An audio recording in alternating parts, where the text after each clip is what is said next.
오늘은 고린도전서 5번째 시간으로 함께 봉독한 본문 1장 26절로 31절까지의 말씀을 가지고 주 안에서 자랑하라라는 제목으로 십자가를 선택하신 하나님과 그 십자가를 믿는 우리 성도에 대해 생각해 보려고 합니다.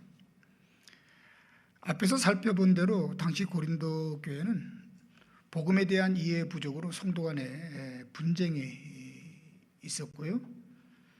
다시 그 분쟁으로 인해 교회는 계속 변질되어 가고 있었습니다.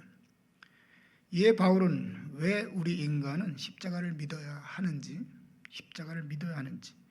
왜 우리 성도는 십자가를 붙잡고 살아야 하는지, 왜 우리 교회는 이 십자가를 또 전해야 하는지 복음의 의미와 그 가치를 분명히 했지요. 다음은 고린도전서 1장 21절 말씀입니다. 하나님의 지혜에 있어서는 이 세상이 자기 지혜로 하나님을 알지 못하므로 하나님께서 전도에 미련한 것으로 믿는 자들을 구원하시기를 기뻐하셨도다. 말씀에 따르면 하나님은 인간의 구원을 위해 전도에 미련한 것, 그러니까 사람들 눈에 미련하게 보이는 것, 그것이 뭐죠? 그렇죠. 십자가입니다. 그런데 이 십자가를 선택하신 이유를 믿는 자, 어떤 특별한 자격이나 조건이 있는 어떤 사람이 아니라 그냥 믿는 자 구원하기를 원하셨기 때문이다 라는 말씀입니다. 마치 이런 것이죠. 자주 인용됐지만 출애굽한 이스라엘의 하나님을 향한 원망과 불평이 끝도 없이 계속되자 하나님은 불뱀을 통해 그들을 징계하시죠. 이에 백성들은 모세를 찾아 중보를 요청했고 하나님은 이런 모세의 기도를 들어 노수로 불뱀을 만들어 장대에 따라 물린 자마다 보라고, 그러면 살리라고 약속을 합니다. 불뱀을 보낸 분도 하나님이셨고 그 해법을 주신 분도 하나님이셨어요. 어떻습니까? 여기에 무슨 문제가 있나요? 없죠. 중요한 것은 뱀에게 물려 죽어가던 사람들의 선택이었고 그 결과 하나님의 말씀대로 그 놋뱀을 쳐다본 사람들은 다 살았다는 성경의 이야기입니다. 왜 하필이면 놋뱀이고 이런 하나님의 선택과 약속에 반론을 제기할 수가 있을까? 물론 세상 사람들은 그럴 수 있을 것 같아요. 그러나 우리 예수 그리스도를 믿는 성도라면 하나님을 믿고 신뢰한다고 오늘도 하나님께 예배하는 성도라면 단지 그들이 해야 할 일, 과연 그것이 무엇인가를 함께 고민할 겁니다. 그건 당연히 하나님이 선택한 그 놋뱀을 보는 것이겠죠. 그렇게 해서 치유를 받았다면 그들이 해야 할 일은 그 놋뱀의 진실을 또 전하는 거겠죠. 다시 본문으로 돌아가 하나님은 인류의 구원을 위해 무엇을 선택하셨다고요? 예수 그리스도의 십자가입니다. 하나님은 예수님의 십자가를 선택하셨다고요. 뭘 위해? 인류의 구원을 위해. 왜요? 믿는 자를 구원하기 위해서입니다. 그러니까 믿는 자를 구원하기 위해서 십자가를 선택하셨다, 그 이야기를 하고 있는 겁니다. 누구를 믿는 자? 하나님을 믿는 자겠죠. 그러면 구원을 위해 우리가 해야 할 일은 뭘까요? 하나님이 약속하신 십자가를 믿는 바로 그것이겠죠. 어떻습니까, 여러분? 정말 하나님 말씀대로 예수를 믿었더니 구원이 임했나요? 안 했나? 임했나 안 했나? 아직 모르겠다 이건가요? 그러면 안 되는데, 진짜 안 되는 건데, 그럼 하나님이 거짓말할 장애가 되잖아요. 그럼 내가 지금까지 믿는다라고 하는 것은 다 헛것이 돼버리잖아요. 다시 한번, 하나님 말씀대로 예수님의 십자가를 믿었더니 구원이 임했나요? 예, 아멘이죠. 아멘입니다. 그 십자가를 믿어 구원받은 사람이 바로 우리 성도들이죠. 그러면 이런 우리 성도에게 십자가가 갖는 의미, 그 가치는 뭘까요? 예수를 믿었더니 정말 구원이 내게 임했어요. 그래서 내가 하나님의 자녀가 됐거든요. 그렇다면 이렇게 예수 그리스도를 믿고 구원받은 나에게 십자가는 어떤 의미가 있어요? 이게 이제 중요한 포인트지요. 고린도서 1장 24절 말씀입니다. 오직 부르심을 받은 자들에게는 유대인이나 헬라인이나 그리스도는 하나님의 능력이요 하나님의 지혜니라. 그리스도는 하나님의 능력이요 하나님의 지혜니라. 십자가를 믿어 이미 구원을 경험한 우리 성도에게 십자가는요, 그가 정치를 하든 사업을 하든 농사를 짓든 공부를 하든 아니면 물고기를 잡든 하나님의 능력, 하나님의 약속임을 알고 그 십자가를 붙잡고서 그 십자가를 자랑하며 살아가지 않겠느냐? 왜? 그 십자가 나를 구원했으니까, 그 십자가의 능력이 있으니까, 그 십자가가 지혜임을 알았으니까. 그렇다면은 십자가 붙잡고 사는 거 아닌가? 우리 아이들에게 너도 예수 믿어야 돼, 이거 해야 되는 거 아닌가? 이거 아니에요, 여러분? 아니면 안 돼요. 아니면 안 되는 거죠. 이유가 뭐예요? 그 은혜를, 그 기적을 이미 경험했고 구원의 맛을 봤으니까. 안 봤나 봐. 그러면 더 이상 고린도전서를 이어가기가 쉽지가 않죠. 왜냐하면 그게 전제가 된 그 성도들에게 하는 메시지니까. 그리고 이어지는 오늘 본문이 26절이에요. 26절 볼까요? 같이 읽습니다. 본문 26절 시작. 형제들아 너희를 부르심을 보라. 육체를 따라 지혜는 자가 많지 아니하며 능한 자가 많지 아니하며 문벌 좋은 자가 많지 아니하도다. 앞에서 하나님이 선택하신 십자가에 대하여 언급했던 바울은 본문에서는요, 이 십자가를 선택한 사람들에 대해 얘기를 합니다. 그러니까 앞에서는 누가? 하나님이 십자가를 선택했다. 그리고 오늘 본문에서는 누구? 그 십자가를 선택한 사람들에 대한 이야기를 하고 있는 거예요. 형제들아 너희를 부르심을 보라. 우리 성도들, 우리가 처음 하나님의 은혜로 구원을 경험했던 그때의 사정과 형편을 한번 돌아보라, 이렇게 묻고 있는 거예요. 있죠, 그날이. 꼭 그날이 아니더라도 하나님의 특별한 은혜와 은총을 입었던 그날이 있잖아요. 다. 한 번도 없어. 만난 적도 없고 은혜 받은 적도 없고 하나님이 나를 위로한 적도 없고 나의 삶에 간섭한 적도 한 번도 없어. 그렇지 않잖아요, 그죠? 그러면 그날을 한번 좀 돌아보라는 거예요. 처음 하나님 만났던 그날, 내가 하나님 앞에 찾아 나와서 눈물을 흘렸던 그날, 그리고 하나님의 위로를 받고 은혜를 경험하고 하나님이 나의 아버지임을 고백했던 그날 한번 좀 생각해 보자는 겁니다, 지금. 그리고 곧바로 다음과 같이 결론을 내리는데 이런 결론이에요. 육체를 따라 지혜 있는 자가 많지 아니하며 능한 자가 많지 아니하며 문벌 좋은 자가 많지 아니하도다. 여기 육체를 따라라는 말은 세상의 가치나 세상의 시선을 말하고, 이어서 나오는 지혜 있는 자는 배움이 있는 사람을, 능한 자는 권세, 힘을 가진 사람을, 문벌 좋은 자는 혈통, 가문이 좋은 사람을 이제 의미하는 거죠. 정리해서 말하면 오늘이 아닌, 지금이 아닌 너희가 처음 하나님을 찾아 하나님의 은혜를 구했을 때에, 그래서 그 하나님의 은혜, 그 기도의 응답 위로를 받았을 그때 너희를 생각해 볼 때, 너희 중에 세상에서 잘 나가던 사람이, 문제가 없었던 사람이, 그냥 저냥 살만했고 아무 문제가 없는데 그냥 어쩌다 보니까 이렇게 하나님을 만나서 하나님의 은혜를 받은 사람 있니? 있다 없다? 근데 이 표정은 뭐니? 있다 없다? 없잖아요. 너무너무 세상에 잘 나가고 있었는데 그냥 교회 나가서 그냥 하나님 믿었어, 그래서 구원 받았어. 나는 아무 문제 없었는데 그냥 하나님 오늘 훅 찾아오더라. 그랬더니 뭐 이렇게 응답해 줬어. 그런 사람이 있더냐?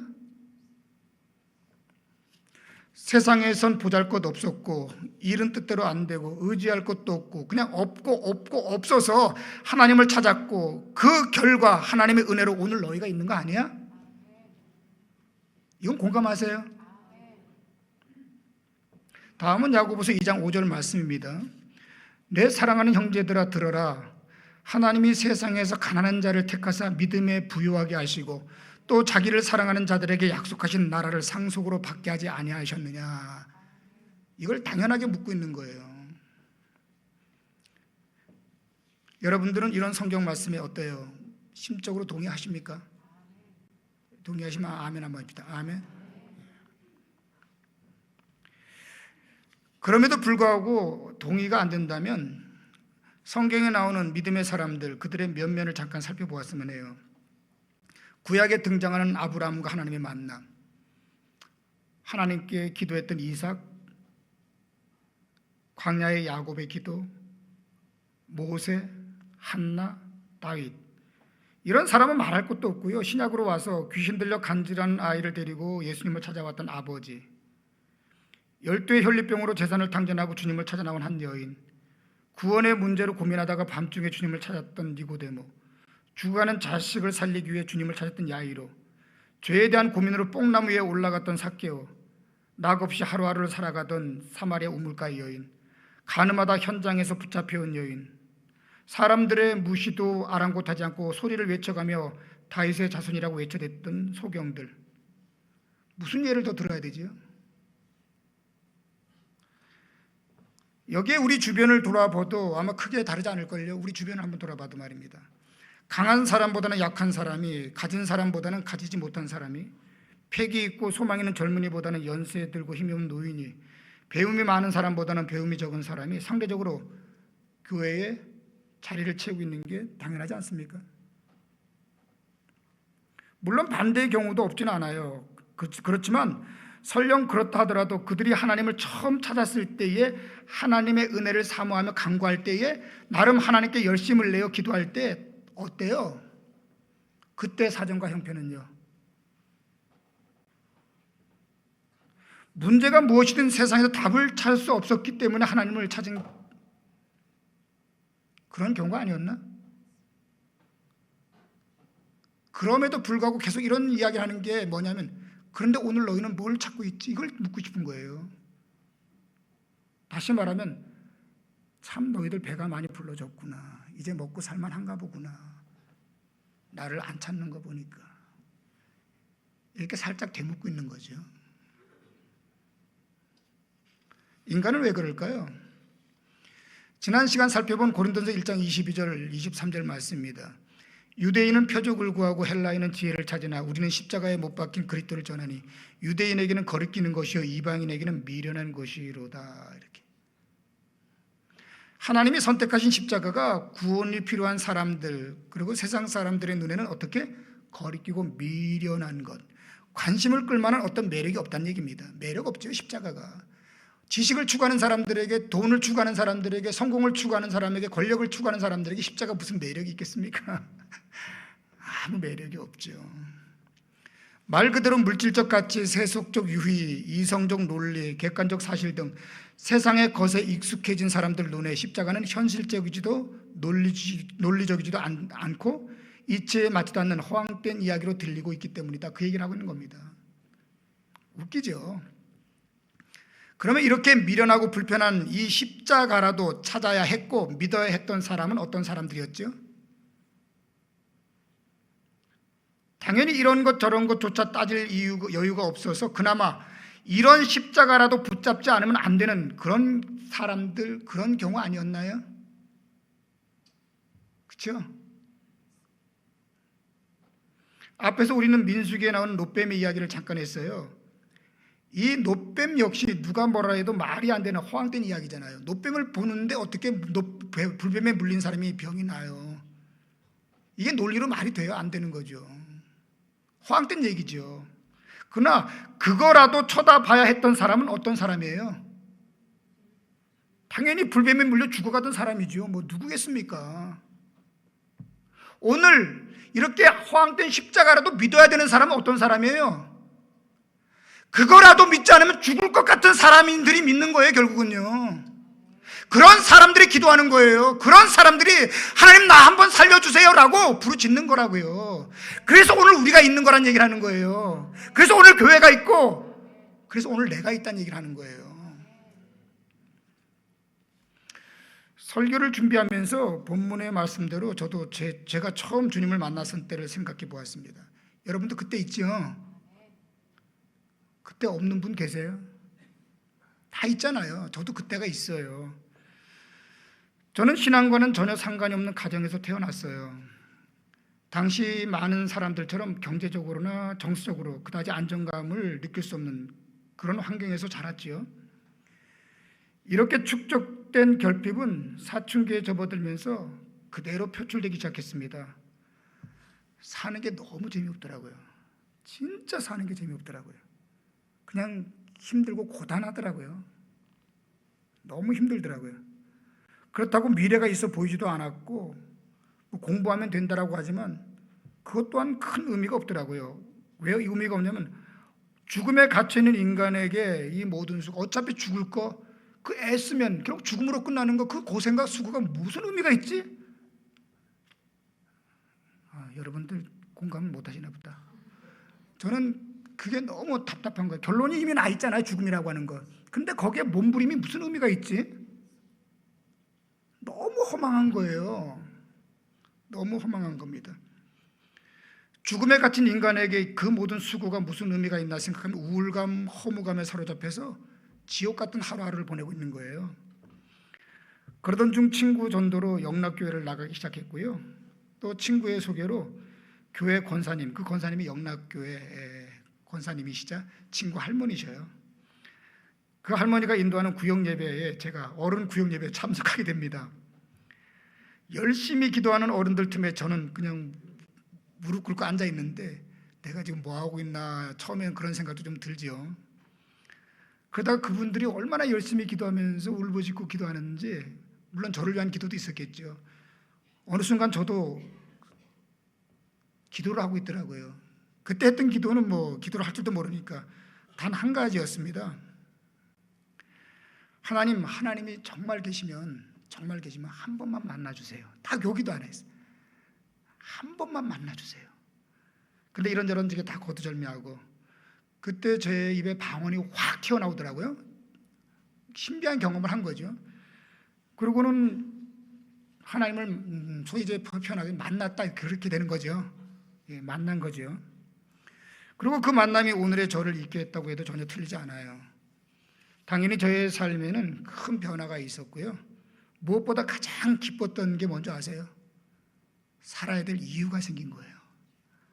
하나님이 살아계시면 살아야 될 이유가 있다. 그리고 하나님이 계시면 영혼이 있다.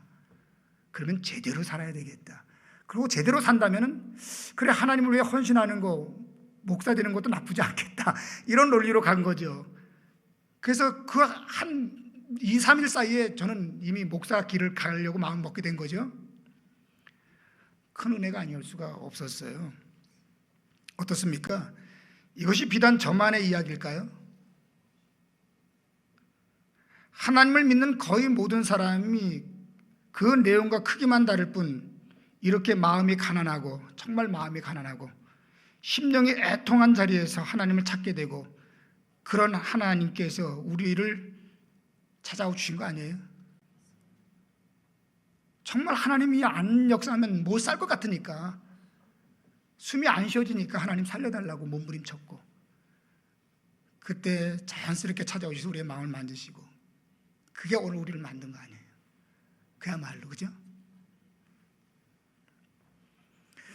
아마 모든 사람들의 고백이 거의 비슷하리라 생각을 합니다. 그러면 말입니다, 본문의 이해를 위해 이쯤에서 질문 하나를 던지고 넘어갈게요. 그러면 왜 하나님은 이렇게 보잘것없는 사람들을 이런 방식을 통해 구원을 하시는 걸까요? 하나님의 의도가 있겠죠? 오늘 본문 27절로 29절 말씀 같이 한번 읽어봅시다. 27절로 29절 같이 읽습니다. 그러나 하나님께서 세상에 미련한 것들을 택하사 지혜 있는 자들을 부끄럽게 하려 하시고, 세상에 약한 것들을 택하사 강한 자들을 부끄럽게 하려 하시며, 하나님께서 세상에 천한 것들과 멸시받는 것들과 없는 것들을 택하사 있는 것들을 폐하려 하시나니 이는 아무 육체도 하나님 앞에 자랑하지 못하게 하려 하십니다. 여기 반복되는 말 세상의라는 말은 앞에 나온 육체를 따라라는 말과 같이 세상의 관점에서 볼 때, 세상 관점에서 볼 때라는 의미고요. 27절 상반절에 나오는 미련한 것들은 배움이 없는 사람들, 지혜 있는 사람과는 반대입니다. 약한 것들은 가진 것이 없는 사람들, 앞에서 나온 능한 자와는 반대이고요. 천한 것들은요, 노예와 같이 천한 신분을 가진 사람들로 문벌 좋은 자와는 반대의 사람들을. 그리고 끝으로 멸시받는 것들과 없는 것들은 이런저런 이유로 세상에서 사람 취급받지 못하는 모든 사람을 통틀어 말하고 있는 거죠. 그리고 이어서 굳이 이런 사람들을 구원하신 하나님의 의도가 소개되는데, 능력이 있고 똑똑하고 가문 좋고 학벌 좋고 건강하고 인맥 좋고 소신 있는 사람들을 원하는 세상과는 정반대로 이런 사람들을 선택하신 목적이 뭐라고요? 지혜 있는 자들을, 강한 자들을, 있는 자들을, 한마디로 세상에서 잘 나가는 사람들, 이런 사람들을 부끄럽게 하여 이런 그들의 삶이 얼마나 허망하고 헛된 것인가를 알게 하여 감히 하나님 앞에서 내가 이런 사람입니다 라고 얘기할 수 있는 사람 한 사람도 없도록, 여기 하나님의 의도가 있다는 거예요. 맞나요? 오늘 여러분 교회 다니면서 혹시라도 내가 그래도 이런 사람인데 라고 얘기할 수 있는 사람이 있다면 그 사람은 십자가 은혜를 모르는 사람이에요. 정말 모르는 사람입니다. 그런 건 말 못하게 하려고, 그런 자랑하지 못하게 하려고, 그런 거 부끄럽게 하려고, 그런 것 가지고는 안 된다라고 하는 걸 확인하기 위해서 나 같은 것을 그 죽음의 자리에서 건져놨더니 오히려 그런 것 가지고 거들먹거리고 자랑한다면 그게 제대로 된 사람이에요. 근데 고린도 교회는 그랬다는 거 아니에요 지금요. 그리고 오늘 많은 교회가 그 짓 하고 있다는 거 아니에요.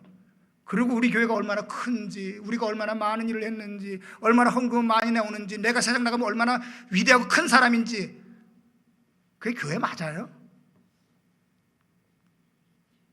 그게 교회 맞냐고요? 이게 십자가를 믿는 사람의 모습이 맞냐는 얘기를 지금 바울은 하고 싶은 거예요.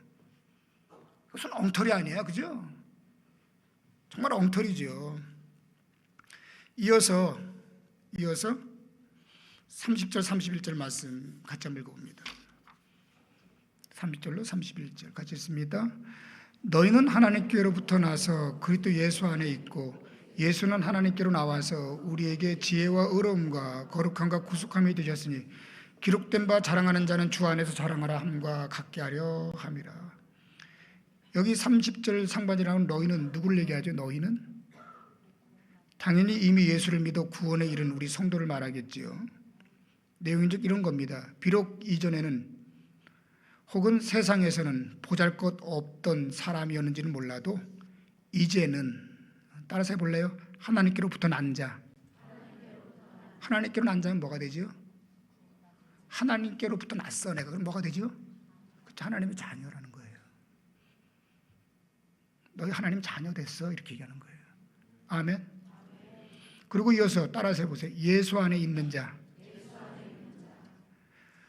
우리가 인생을 살면서 미아도 아니고 길을 잃어버린 자도 아니라 누가 안에 있는 자? 예수 안에. 근데 그 예수가 어떻게 소개하고 있어요? 하나님의 지혜와 의로움과 거룩함과 구속함이 되셨다. 그야말로 하나님의 그 충만하심의 충만함, 그 예수 안에 우리가 지금 있다는 얘기를 하고 있는 거예요. 베드로전서 2장 9절 보면 이와 같은 내용을 다음같이 소개합니다. 그러나 너희는 택하신 족속이요 왕같은 제사장들이요 거룩한 나라요 그의 소유가 된 백성이니 이는 너희를 어두운 데서 불러내어 그의 기이한 빛에 들어가게 하신 이 아름다운 덕을 선포하게 하려 하십니다. 이게 우리라는 겁니다. 아멘. 이게 예수 믿고 구원받은 우리 성도라는 겁니다. 성도라는 겁니다. 그렇다면 우리가 누구를 믿고 누구를 자랑하고 누구 안에서 살아야 될까 계속 묻고 있는 거죠. 한마디로 놀라운 하나님의 은혜, 어메이징 그레이스가 아닐 수가 없습니다. 어떻게 나 같은 사람이, 아니 어떻게 저런 사람이 이런 변화, 이런 은혜를, 이런 행복을, 이런 기쁨을, 이런 소망을 누리며 살 수 있게 되었을까? 어떻게? 그야 당연히 하나님의 은혜이고 역사이고요. 그것이 가능했던 것은 예수 그리스도의 십자가 아닙니까? 바울이 바울 된 게 예수님의 십자가 아닙니까? 교회가 교회 된 거 예수님의 십자가 아닙니까? 아닌가요? 당연하죠. 맞죠. 그러면 이 은혜를 경험하고서 이 은혜를 누리며 살아가는 성도, 교회에게 기대되는 모습, 즉 하나님의 바람은 과연 뭘까? 우리 다시 한번 31절만 같이 읽어볼까요? 31절 시작. 기록된 바 자랑하는 자는 주 안에서 자랑하라 함과 같게 하려 함이라. 자랑하는 자는 주 안에서 자랑하라 함과 같게 하려 함이라. 이 내용은 앞에 나온 29절 말씀과 극명한 대조를 이루지요. 이는 아무 육체도 하나님 앞에서 자랑하지 못하게 하려 함이라. 자랑하는 자는 누구 안에서? 주 안에서. 그리고 세상에서는 그 어떤 육체도 뭐하지 못하게? 자랑하지 못하게. 이 자랑이라고 하는 것은 많은 뜻을 함의하고 있죠. 의지하고 소망을 두고 기뻐하고 그런 모든 걸 다 품고 있는 말이 이 자랑이란 단어입니다. 한 번은 말입니다, 지인의 부탁을 받고 간암 말기 판정을 받아 투병 중이던 성도 한 분을 만나러 기도원을 찾아간 적이 있었어요. 그분은 제조업을 경영하시던 분인데요, 이런저런 내용은 다 거두절미하고 그분의 말씀인즉 치료를 위해 해볼 것 다 해봤대요. 다 해봤습니다. 그러다가 안 돼서 이제 세상을 정리해야겠다 마음을 먹고 있을 때에 아는 지인의 권고로 여기 기도원에 올라와 있다는 겁니다. 그리고 한 3주가 지난 시점에서 진짜 주님을 만났대요. 이분이 주님을 만났답니다. 계속되는 그분의 말씀인즉 이렇게 얘기합니다. 참 지혜가 없죠. 넉넉하고 힘이 있을 때는 세상을 쫓아 살다가 더 이상 의지할 것 없으니 이렇게 망가진 몸으로 주님을 찾아 주님을 만나게 되었으니 말입니다. 근데 놀라운 것은 이런 저를 주님이 만나주셨고 지금은 얼마 될지 모르는 남은 인생, 지난 시간을 참회하며 하나님을 알아가고 있습니다. 저의 얼굴을 한번 보세요. 봤죠? 말씀합니다. 저를 본 지인들마다 다 놀래요. 저는 뭐 별로 놀라지 않았고요. 이전에 그분을 모르니까. 그 중에는 제 얼굴을 보고 제 변화된 모습 보고 교회 다니겠다는 사람도 있어요. 목사님, 기왕 이렇게 어려운 걸음 하셨는데 저를 위해 기도해 주세요. 남은 인생 주님만 사랑하다 갈 수 있게 해달라고요. 이렇게 하더라고요. 이미 생은 다 정리가 끝난 것 같아요. 이제 주님 가는 그 시간만 지면서 그 남은 시간 주님과 교제하고 이 마음 잘 간직하고 가기를 소망했던 것 같습니다. 혹시라도 여러분 이분의 치유를 혹시 기대했던 건 아니죠? 기대해도 상관없는데 사실 치유는 기대 못했고요. 얼마 있다 돌아가셨어요. 위로하러 갔던 제가 도리어 위로를 받고 돌아왔습니다. 그리고 깨달은 것은 그때나 지금이나 예수 그리스도 외에는 그 어디에도 길이 답이 없다는 사실을, 그리고 이를 아는 것이 구원이요 이를 알리는 것이 우리를 구원하신 하나님의 목적이라는 사실 말입니다. 다시 한번 확인할 수가 있었어요. 본론으로 돌아가 역시 또 한번 묻는 겁니다. 그러면 이렇게 우리의 과거를 소환해 세상 그 기억을 다시 들춰내고자 했던 바울의 의도는 뭘까요? 왜 다시 우리를 과거로 돌이켰을까? 그리고 그때 처음 은혜를 받았을 때에, 길 잃고 헤맸을 때, 방황했을 때에, 그때에 우리를 다시 소환한 그 이유는 도대체 뭘까? 고린도전서 4장 7절로 8절을 보면 이런 구절이 있습니다. 고린도 교회 성도들 향한 메시지입니다. 들어보세요. 누가 너를 남달리 구별하였느냐? 너에게 있는 것 중에 받지 아니한 것이 무엇이냐? 너가 받았은즉 어찌하여 받지 않은 것 같이 자랑하느냐? 너희가 이미 배부르며 이미 풍성하며 우리 없이 이미 왕노를 하고 있구나. 뭐죠? 그때를 다 잃어버리고 지금 인간 같지 않은 거 인간 만들어놨더니 마치 물에 빠진 사람 구해놨더니 보따리 어딨냐고 찾는 것처럼 그런 교회의 모습을 지금 질타하고 있는 거예요. 오늘의 너희가 있게 된 것이 다 무엇 때문이고 어떻게 시작된 건데 지금 너희들이 뭘 의지하고 뭘 자랑하고 있고 뭘 붙잡고 살아가고 있느냐? 그 단편적인 사건이 바로 뭐였습니까? 앞에서 우리가 살펴봤던 고린도 1장 12절 13절이었죠. 내가 이것을 말하거니와 너희가 각각 이르되 나는 바울에게, 나는 아볼로에게, 나는 게바에게, 나는 그리스도에게 속한 자라 한다는 이것이라. 뭡니까? 나는 그래도 돈이 좋아, 난 세상이 좋아, 난 물질이 좋아, 난 건강이 좋아. 기껏 구원해서 하나님 백성 만들어놨더니 다시 세상으로 나가서 그거 의지하고 그거 자랑하는, 그것 때문에 교회가 쪼개지고 있고 그것 때문에 신앙이 다 파괴되고 있는 그 모습을 바울은 지적하고 있는 겁니다. 그러면서 다시 우리를 불러낸 거죠. 과거로 돌아가라. 정리합니다. 정말 과거 미련한 것들, 약한 것들, 천한 것들, 멸시받는 것들, 없는 것. 근데 여러분 여기 것들이 다 중성, 복수, 명사를 사용하고 있다는 걸 꼭 기억하셔야 됩니다. 것들이니까 뭐죠? 사람이에요, 사람이 아니에요? 사람이 사람 아니에요? 사람 아닌 거예요. 그러니까 바울이 굉장히 화가 나 있는 것 같아요. 그러니까 인간 같지도 않은 인간들 인간으로서 구접해서 하나님 자녀까지 만들어놨더니 이러더라는 거예요. 그냥 이러더라는 거예요.